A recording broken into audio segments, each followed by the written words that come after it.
প্রিয় জোবিয়ান্স, পরশু নয় কালই long march to Jamuna. Jagannath বিশ্ববিদ্যালয়ের শিক্ষার্থীদের অধিকার আদায়ের সংগ্রামে সকলকে যুক্ত হওয়ার আহ্বান জানাচ্ছি।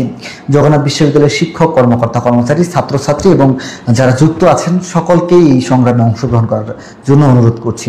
যারা আসলে আমাদের সাথে যাবেন না, আমরা হয়তো ভাববো তারা আমাদেরকে চান না। আসলে আমাদের যেসব শিক্ষকরা আমাদের সাথে অংশগ্রহণ করবে না, আমরা মনে করব আমাদের সেই পিতৃতুল্য মাতৃতুল্য শিক্ষকরা আমাদেরকে সন্তান হিসেবে দেখেন না। আমরা তাদের সন্তান হয়ে না খেয়ে জরাজীর্ণ পরিবেশে মরছি। আমাদের শিক্ষকরা যদি, আমাদের পিতৃতুল্য মাতৃতুল্য শিক্ষকরা যদি আমাদের এই সংগ্রামে অংশ না নেয়, আমরা ভাববো তারা আমাদের শিক্ষক না। এই যে আন্দোলন, সেদিকে সফল করার জন্য আমার কিছু পরামর্শ এবং মতামত নিয়ে আজকের এই ভিডিওটি তৈরি করছি।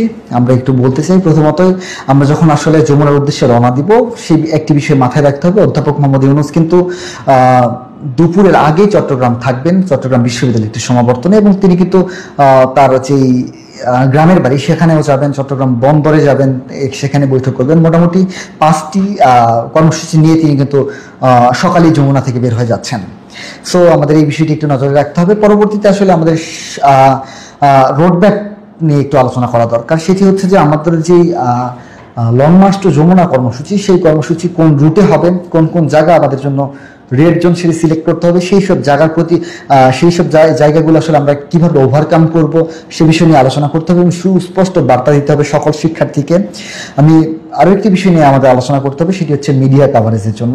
আমাদের অন্যান্য ছোট্ট একটি ক্যাম্পাসের কি বলবো, কবি নজরুল সরকারি কলেজে যদি কোনো একটি প্রোগ্রাম হয়, সেখানে দেখা যায় জাতীয় সকল দৈনিক এবং টিভিগুলো রয়েছে, কিন্তু জগন্নাথ বিশ্ববিদ্যালয়ের প্রোগ্রামগুলোতে আমরা মিডিয়া পাচ্ছি না। সেই কারণে আসলে আমাদেরকে মিডিয়া কাভারেজের দিকে জোর দিতে হবে। আমাদের নিজেদেরকে লেখালেখি করতে হবে, মিডিয়ার জন্য প্রেস রিলিজ তৈরি করতে হবে, প্রেস ইনভাইটেশন কার্ড তৈরি করতে হবে, এবং আমাদেরকে মিডিয়া মুখপাত্র তৈরি করতে হবে যে আন্দোলনের মাঝখানে কোনো নির্দেশনা আসলে সেটি তার মাধ্যমে আমরা শুনতে চাই। আমরা বিগত আন্দোলনগুলোতে যেমনটি দেখেছি যে বিভিন্ন জন বিভিন্ন কথা বলে আন্দোলনকে ভেস্তে দেওয়ার চেষ্টা করে বা আন্দোলনকে বিভিন্ন খাতে প্রবাহিত করার চেষ্টা করা হয়। সেই জায়গা থেকে আমরা একজন মুখপাত্র চাই যে আসলে আমাদের এই নির্দেশনাগুলো দিবে। পরবর্তীতে আসলে আমরা বাধাগুলো কিভাবে প্রতিরোধ করবো সে বিষয় নিয়ে আলোচনা করতে হবে।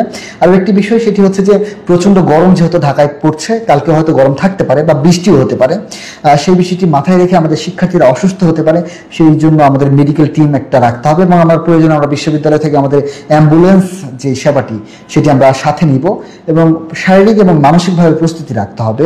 আমরা হয়তো আমাদেরকে 12 থেকে 24 ঘন্টা অবস্থান করতে হতে পারে, হয়তো বা টিয়ার শেল খেতে হতে পারে, লাঠিচার্জ করা হতে পারে, গুলিবর্ষণও করা হতে পারে। সেই বিষয়ে মানসিক শারীরিক প্রস্তুতি নিয়ে আসতে হবে।